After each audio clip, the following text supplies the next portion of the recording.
I had this bottle of resin that was getting a little long in the tooth, and it was nearly empty. So I decided to print a bunch of little N scale stuff. Well, okay, maybe I printed more 1950s and 40s trucks than I needed.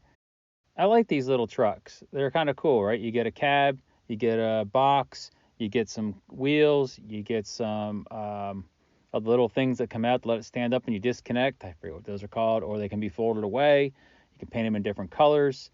I got a trailer. I got some refrigerator. You've seen this one that I painted already and put up as a short. We'll try my hand a little stenciling. Didn't come out so great, but it's N scale. I also got a bulldozer. I think I printed like 3 of them. Don't ask me why. They were just thrown into different STLs. Forgot I had them. I got this long trailer, like I said. I got this road grader.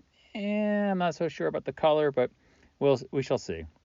And there was a bunch of other like little pickup trucks, and I think I found some cars, I can't remember, that are not in this picture. There's still a lot that needs to be painted. We'll see how many I need for that new warehouse that I built. I also printed up some road signs. I mean, if you're going to build roads on your layout, you need road signs.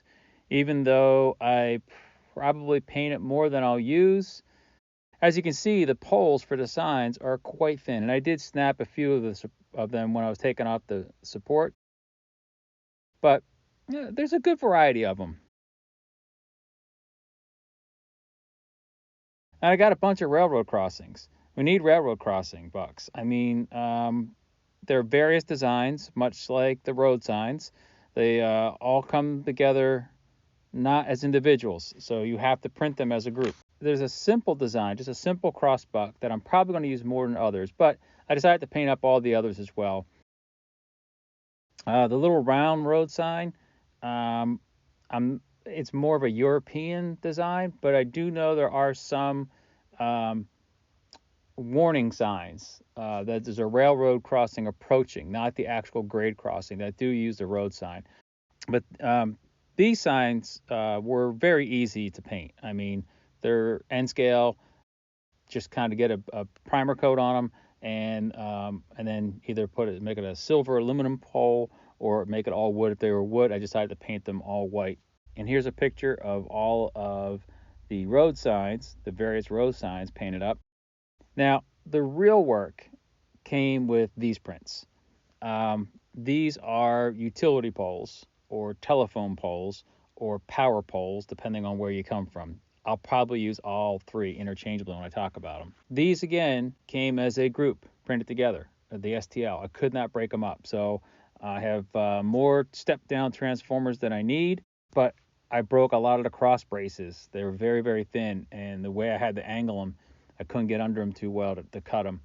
I went and got some 3/64 diameter polystyrene rods, which make for about a 7.5-inch diameter pole in scale, which is perfect. And then I just cut them into various lengths, somewhere between 1.5 inches and 2 inches. And this all will give me a little bit of height variation that you see in poles. So a little CA glue gets the resin parts to bond to the polystyrene rods, and I made more poles without the transformers than I did because most of the poles you see along the side of the road are not stepping down the lines. That usually happens when you get close to a neighborhood. To start this whole process off, everybody got primed flat black. That takes care of any shadows for me.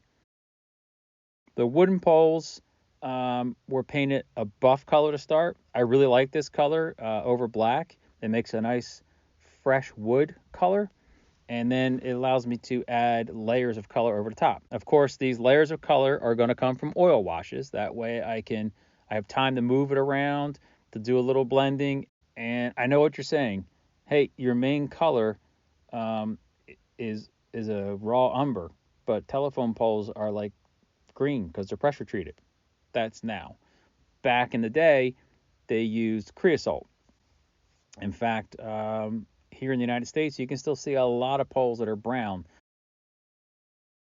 Once I got them all covered in the raw umber and kind of streaked around enough, I came back and made blends with white and black oil paints.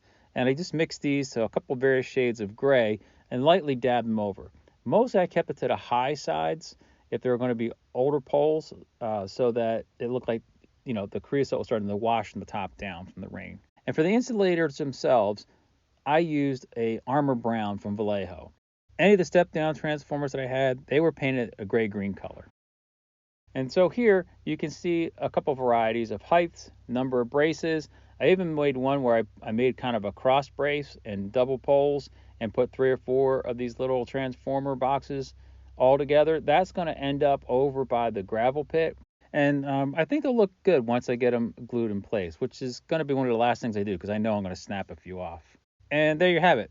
That's what's been printed for the layout so far. So anyhow, I hope you enjoyed it. And if you did, give me a like and a subscribe, and happy railroading.